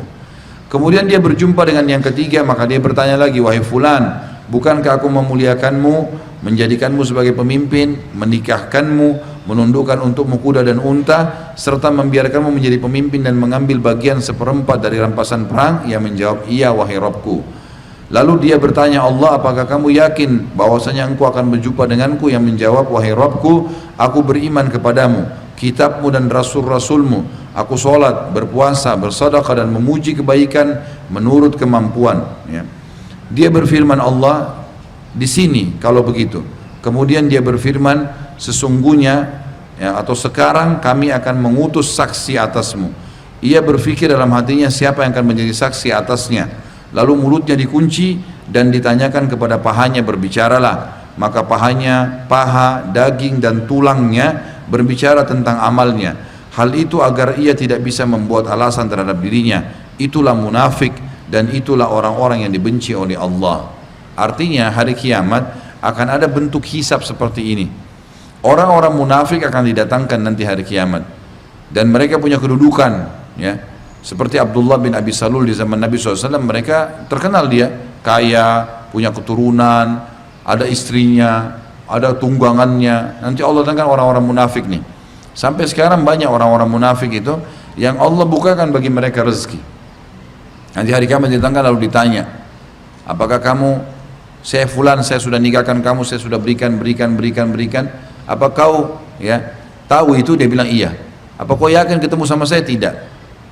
Berarti Allah SWT tinggalkan dia. Sampai 3 orang berdekatan, orang munafik ini, orang ketiga sudah lihat 2 orang temannya yang tadi ya dilupakan sama Allah. Maka dia dusta. Dia bilang iya, saya sholat, saya puasa, saya begini, saya begitu. Ya, karena dia tahu tadi jawaban 2 temannya tidak yakin. Dan saya yakin akan bertemu denganmu. Maka Allah mendatangkan saksi, yaitu dirinya sendiri. Maka berbicaralah seluruh anggota tubuhnya, ternyata dia dusta. Lalu Allah Subhanahu wa ta'ala lemparkan semua ke dalam api neraka. Dan Nabi SAW pastikan yang dimaksud adalah orang-orang munafik. Dan ini bentuk hisabnya orang-orang munafik.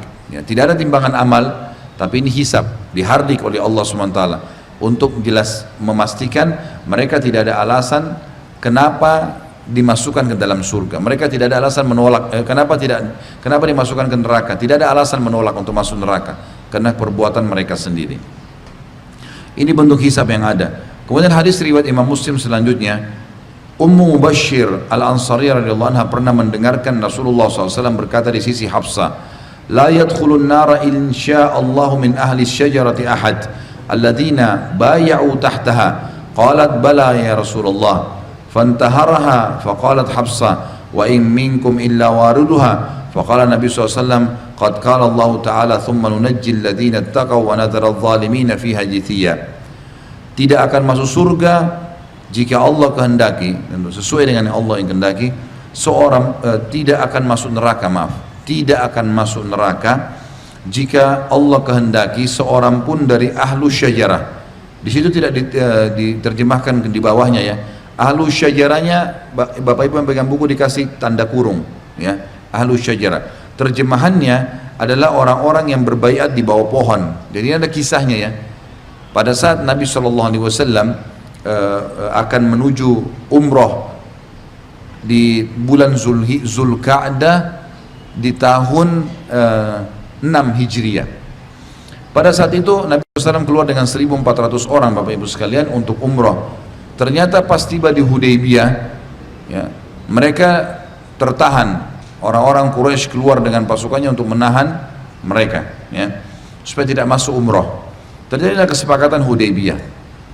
Pada saat itu waktu sementara mau kesepakatan Hudaybiyah, sempat orang-orang Quraisy mau buat masalah nih, mau buat masalah supaya menahan muslimin. Karena kalau muslimin sudah masuk wilayah haram, maka secara otomatis Hudaybiyah perbatasan wilayah haram ya. Kalau masuk wilayah haram, maka orang Quraisy tidak bisa menahan kaum muslimin untuk umrah. Sementara mereka menganggap memalukan pada saat itu kalau muslimin berhasil masuk. Dan kalau mereka ganggu sementara sudah di wilayah haram, mereka akan dicarci oleh atau dicela oleh semua orang-orang Arab.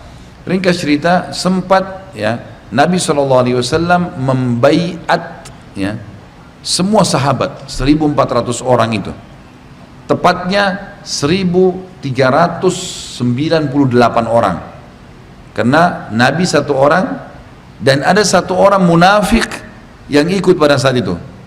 Dia tidak ikut membaiat. Jadi yang ikut membaiat 1.398 orang. Baiat itu Nabi SAW berdiri di bawah sebuah pohon lalu berkata, kalian harus berjanji tidak akan meninggalkan aku dalam peperangan kalau tadi perang sama Quraisy. Masing-masing membaiat, ya Rasulullah, kami membaiat masing-masing bersalaman dengan Nabi SAW di bawah pohon. Lalu kata Nabi SAW, tidak ada seorang pun dari kalian setelah 1.398 itu salaman dengan Nabi SAW, memberikan dukungannya, kata Nabi SAW, tidak ada seorang pun dari kalian kecuali pasti masuk surga. Ini orang yang membaiat di bawah pohon ini pasti semua masuk surga, kecuali satu orang yang sembunyi di belakang unta merah. Ada satu orang munafik yang tidak mau ikut. Dia kebetulan ikut di dalam umrah ini, tapi dia tidak mau ikut membaiat. Maka itu yang tidak dapat surga, karena dia orang munafik gitu kan. Tapi ini yang dimaksud dengan orang-orang yang berada di bawah pohon. Kisahnya dari kesepakatan Hudaybiyah. Jelas sampai sini? Nanti Bapak Ibu bisa ikutin dalam materi sirah saya. Insya Allah mungkin ahad kedua di bulan Mei baru saya bahas memang tentang masalah kesepakatan Hudaybiyah. Di antaranya panjang lebar kisah tentang proses Hudaybiyah ini, dan ada namanya syajarah, baiat ridwan namanya, di bawah pohon itu.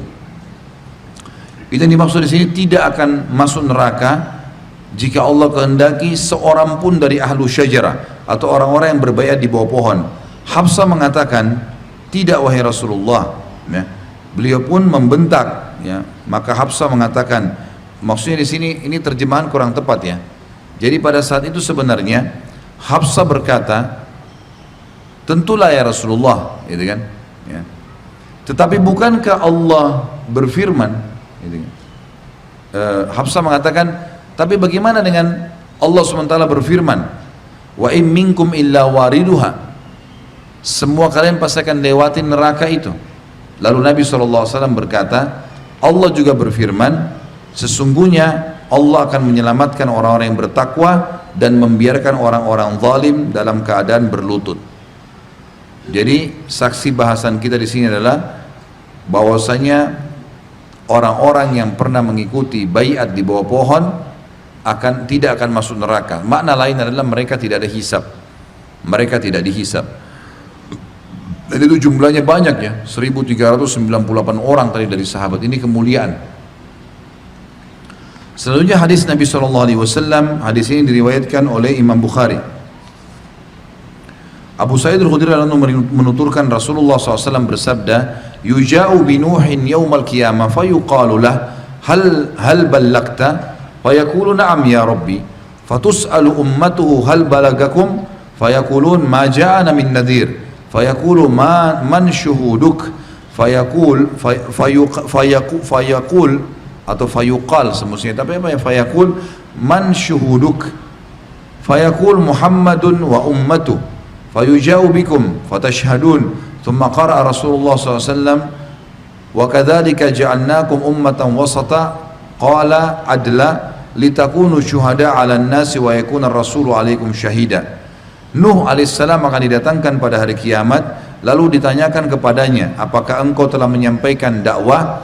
Maka ia menjawab, iya wahai Tuhanku. Kemudian umatnya Nabi Nuh didatangkan dan ditanya, apakah ini Nuh telah menyampaikan kepada kalian? Mereka menjawab, belum ada seorang pemberi peringatan pun yang datang kepada kami. Jadi kaumnya dusta, hari kiamat pun dusta, karena takut masuk neraka. Maka Allah berfirman kepada Nuh, siapa yang menjadi saksimu hai Nuh?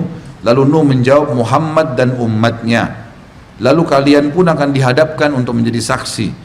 Kemudian beliau membaca firman Allah, dan demikian pula kami telah menjadikan kalian hai umat Islam, umat yang adil dan pilihan, ya, atau wasatan, ya, atau adil, dan agar kalian menjadi saksi atas perbuatan manusia, dan agar Rasul Muhammad menjadi saksi atas perbuatan kalian. Jadi ini termasuk kejadian yang terjadi pada saat hisab hari kiamat. Karena kita masih berbicara masalah hisab, yaitu kita umat Islam yang beriman kepada Allah akan menjadi saksi buat umat-umat sebelum kita. Ini Nuh alaihissalam, akan ada kaum-kaum yang lain, nabi-nabi lain juga didatangkan, Nabi Hud, Nabi Saleh, semua didatangkan, lalu kita akan menjadi saksi terhadap mereka. Ini termasuk dalam hisab yang akan terjadi pada hari kiamat. Dan yang terakhir dalam bahasan kita adalah sabda Nabi SAW dalam Bukhari dan Muslim. Adi bin Hatim radhiyallahu mengatakan, Rasulullah SAW bersabda, ma minkum ahadun illa sayukallimuhu rabbuh, laisa bainahu wa bainahu turjuman, fayanzuru aymana minhu, fala yara illa ma qaddama min amalihi, wa yanzuru ash'ama minhu, fala yara illa ma qaddam, wa yanzuru baina yadayhi, fala yara illa an-nara tilqa'a wajhi, fattaqun nara walau bisyikkit tamra. Tidak ada seorang pun dari kalian melainkan Robnya akan bercakap-cakap dengannya, pasti berbicara. Dalam riwayat lain dikatakan tanpa ada penterjemah, tanpa ada perantara di antara keduanya. Ketika ia melihat ke sebelah kanan, ia tidak melihat kecuali apa yang telah diberikannya dari amalnya atau yang dia kerjakan. Lalu ia melihat ke sebelah kirinya, dan ia tidak melihat kecuali apa yang telah diberikan, ya, maksudnya amal baik dan amal buruk. Ia melihat di hadapannya, dan ia tidak melihat kecuali neraka di hadapannya, karena kalaupun dia masuk surga harus lewati neraka dulu tadi, gitu kan, di atas sirat. Maka bertakwalah kepada Allah walaupun hanya bersedekah dengan secuil kurma. Maksudnya semua orang hari kiamat akan ada hisabnya, dan ini berat, ya, ya, Allahu a'lam. Baik, kita masuk dalam penutupan bahasan-bahasan kita ini, karena ada hal yang harus kita selesaikan, ya.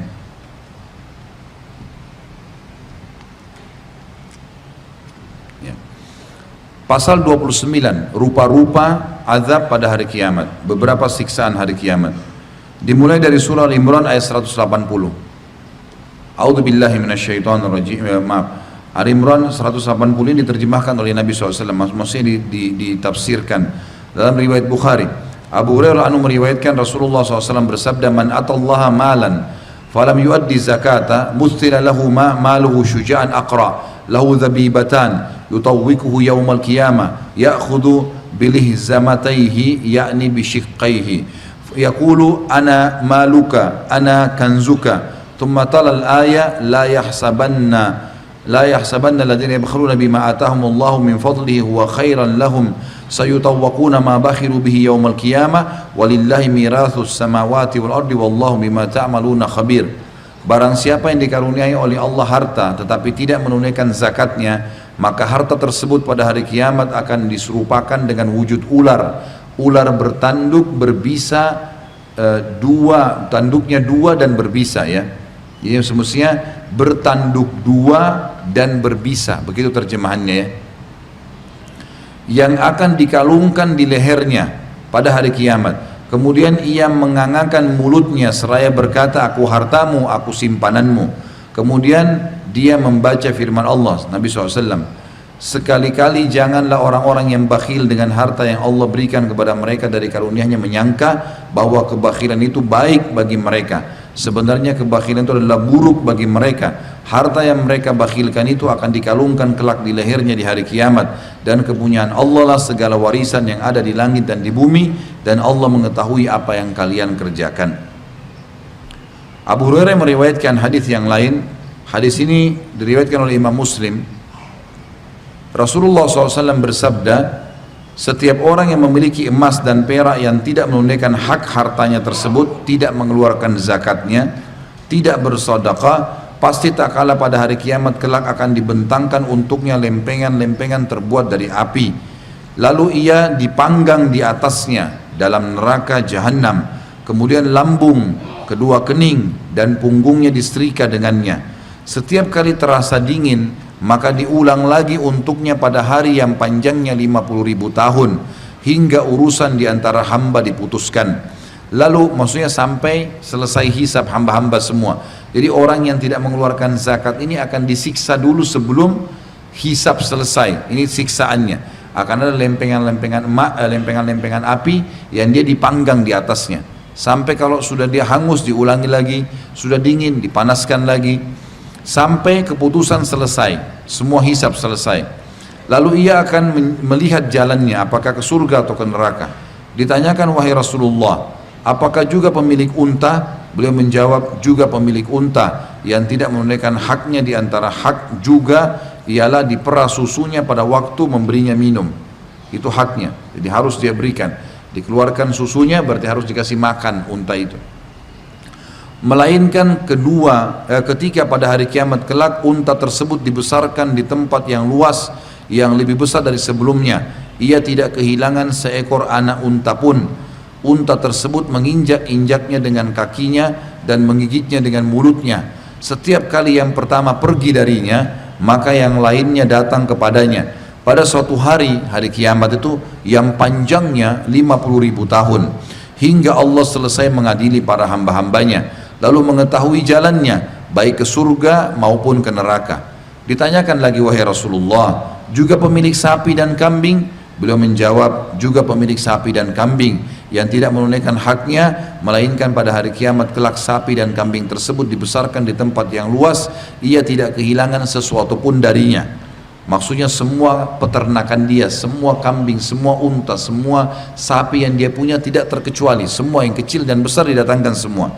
Tidak ada yang bertanduk bengkok, semua ditajamkan tanduknya. Tidak punya tanduk, semua akan diberikan tanduk oleh Allah. Atau retak tanduknya. Sapi dan kambing tersebut menanduknya dengan tanduknya dan menginjak-injaknya dengan kakinya. Setiap kali yang pertama pergi, maka yang lainnya datang kepadanya pada hari yang panjangnya 50.000 tahun, hingga Allah selesai mengadili para hambanya, lalu setiap hamba melihat jalannya baik ke surga maupun ke neraka. Dua buah hadis Bukhari ini menjelaskan kepada kita tentang pasal rupa-rupa macam azab pada hari kiamat selain azab neraka. Yang difokus ini adalah siksaan yang nyata dilihat oleh mata orang. Ada orang tadi disiksa dengan keringatnya masing-masing, tapi ini enggak, khusus orang yang tidak memberikan zakat, baik emas, perak ataupun duit dalam bentuk kertas, atau peternakan masuk dalamnya unta, sapi dan kambing, gitu kan. Ini ada tentu bahasan dalam bab zakat. Tapi kalau dia tidak mengeluarkan zakatnya, kalau harta, emas, perak, uang dikeluarkan yang jenis sama. Kalau peternakan sapi, unta dan kambing dikeluarkan juga zakatnya hewan seperti itu, gitu.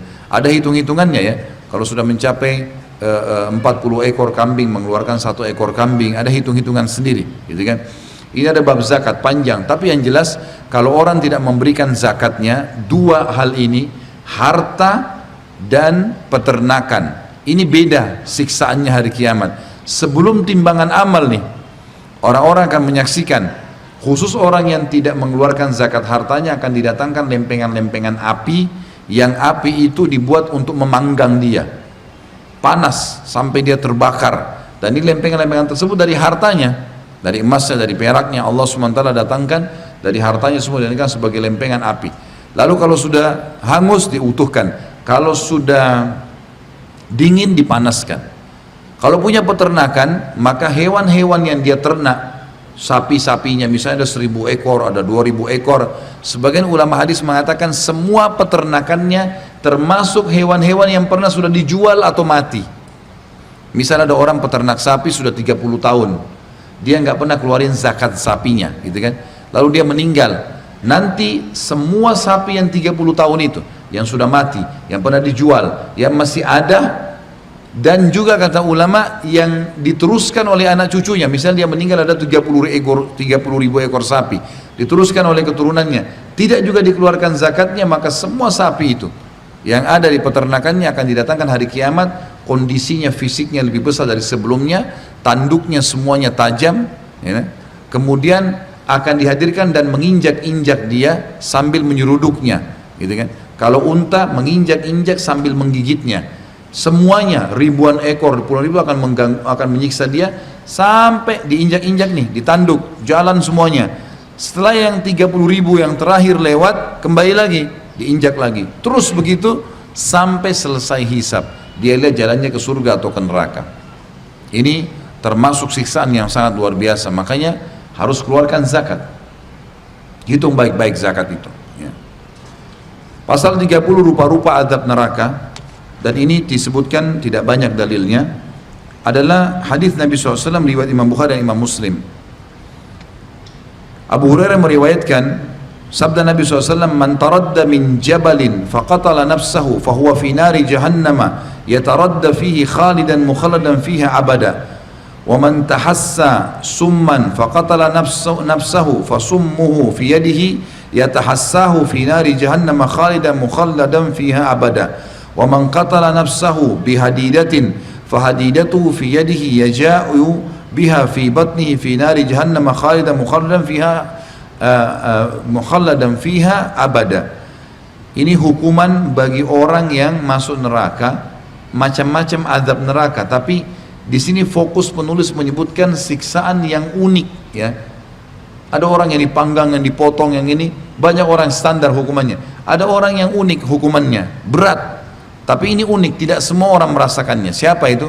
Orang-orang yang membunuh diri. Bunuh diri berbeda, hukumannya berat di neraka, walaupun dia muslim. Di sini dikatakan siapa yang menjatuhkan dirinya dari gunung untuk membunuh dirinya, maka ia di neraka jahanam menjatuhkan dirinya ke dalamnya dalam keadaan kekal abadi di dalamnya selama-lamanya. Loncat dari gunung, Allah datangkan nanti tempat yang tinggi di neraka, dia terus itu kerjanya, lempar dirinya, hancur, diutuhkan lagi, naik lagi, begitu terus, gitu kan siksaannya.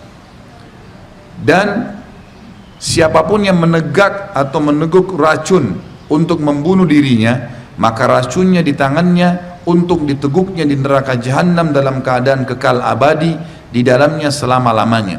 Dia akan terus tersiksa. Azab-azab lain ada, tapi racun ini terus dia rasakan, terus dia rasakan. Yang ketiga, barang siapa yang membunuh dirinya dengan sepotong besi atau sepotong besi masuk dalamnya, menusuk masuk dalamnya, kalau kita sekarang mungkin menggantung diri dan seterusnya, maka benda yang dia gunakan sepotong besi atau tali berada di tangannya untuk ditusukkan ke perutnya di neraka jahanam dalam keadaan kekal abadi di dalamnya selama-lamanya. Hadis ini memberikan gambaran kepada kita siksaan ini berat bagi orang yang bunuh diri, maka berarti dia akan abadi di neraka. Dan pendapat ulama yang lebih kuat adalah selain orang kafir, orang munafik dan orang musyrik, ada juga orang yang membunuh orang beriman atau dia bunuh diri. Ini kemungkinan besar akan masuk dalam masalah ancaman ini. Ada sebagian ulama yang mengatakan yang dimaksud di sini kekal adalah orang-orang kafir yang bunuh diri.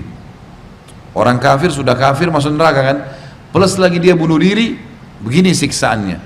Karena orang beriman kalau dia bunuh diri dia akan disiksa. Siksaan ini akan datang padanya, kata ulama, tapi masih ada hadis lain yang menjelaskan orang mukmin akan keluar dari neraka, gitu kan? Berarti ini yang lebih tepat kalau masalah kekal adalah orang-orang kafir yang kekal. Orang-orang mukmin kalau yang bunuh diri, orang muslim yang bunuh diri disiksa tetap, tapi dia akan keluar satu waktu. Begitu memahaminya. Kemudian hadis yang selanjutnya adalah hadis riwayat Imam Muslim. Ibnu Abbas radhiyallahu anhu meriwayatkan, aku mendengarkan Rasulullah SAW bersabda, kullu musawwirin finnar yaj'alu lahu bikulli suratin sawwarha nafsan fatu'adzibuhu fi jahannam. Termasuk siksaan yang unik selain orang bunuh diri adalah orang yang membuat patung dan lukisan. Kata Nabi SAW, setiap perupa yang membentuk patung, patungnya atau lukisannya berbentuk manusia, hewan-hewan, ya, kalau dia menggambarkan jin atau syaitan, atau menggambarkan malaikat seperti laki-laki bersayap, misalnya dia gambarkan malaikat. Ini kalau dia buat patung atau dia lukis, maka kata Nabi SAW, setiap perupa berada dalam neraka, dan pada setiap gambar yang digambarnya atau diukirnya tadi diberi nyawa untuk menyiksanya di neraka jahanam. Ini yang dimaksud adalah lukisan atau patung yang dipahat. Kalau foto tidak masuk dalam hadis ini. Foto ini masih khilaf antara ulama, tapi umumnya ya, ulama mengatakan tidak masuk di dalamnya. Seperti Syekh Utsaimin rahimahullah mengatakan, foto itu seperti orang lihat dirinya di kaca, terpantul sama. Beda dengan pahat dan lukisan, gitu kan?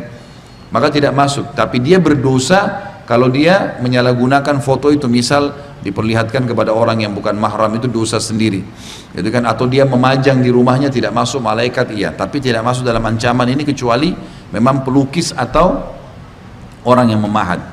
Hadis yang terakhir adalah hadis yang diriwayatkan oleh Imam Bukhari dan Imam Muslim. Kata Nabi Al-Ahnaf bin Qais radhiyallahu anhu menceritakan, aku duduk bersama sekelompok orang dari Quraisy. Lalu seseorang yang rambut, pakaian dan penampilannya kusut datang hingga berdiri di hadapan mereka, lalu mengucapkan salam. Ketika ia mengatakan, berikan ancaman kepada para penimbun harta dengan batu yang dipanaskan dengan neraka jahanam.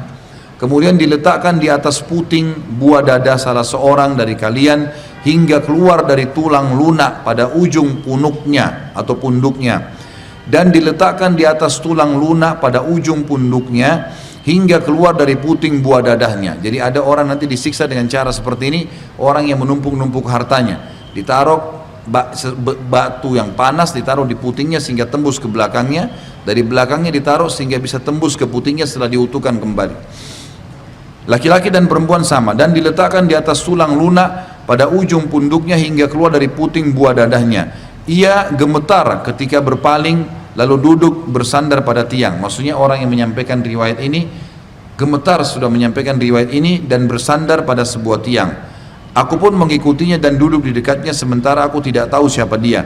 Lalu aku mengatakan kepadanya, aku tidak melihat mereka kecuali mereka tidak suka dengan apa yang anda ucapkan. Ia mengatakan, jadi Ahnaf bin Qais berkata kepada orang ini, gitu kan, sesungguhnya mereka tidak memahami sesuatu pun, mereka tidak faham apa-apa. Kekasihku mengatakan, aku bertanya, ya. Jadi orang ini berkata, kekasihku mengatakan. Ahnaf bin Qais berkata, ya, siapa kekasih anda? Ia menjawab, Nabi SAW. Ternyata ini seorang sahabat. Wahai Abu Dzar, jadi ini adalah Abu Dzar, apakah kamu melihat seseorang? Aku pun melihat ke langit. Ternyata waktu siang sudah tidak tersisa lagi, dan aku melihat Rasulullah SAW maka mengutusku untuk keperluannya. Maka aku mengatakan iya. Jadi Nabi SAW pernah berkata, Abu Dzar, apakah ada orang kamu lihat sekarang di sini yang butuh bertemu dengan saya? Kata Abu Dzar, iya ya Rasulullah, ada beberapa orang, gitu kan. Tapi Abu Dzar bilang seakan-akan Nabi ada hajat ingin menyuruh saya menyelesaikan urusannya. Lalu beliau bersabda, aku tidak suka bila aku memiliki emas sebesar Uhud yang aku infakkan seluruhnya kecuali 3 dinar. Sesungguhnya mereka itu tidak memahami, mereka hanya mengumpulkan dunia. Tidak, demi Allah, aku tidak meminta dunia kepada mereka dan tidak pula meminta fatwa kepada mereka tentang agama hingga aku berjumpa dengan Allah.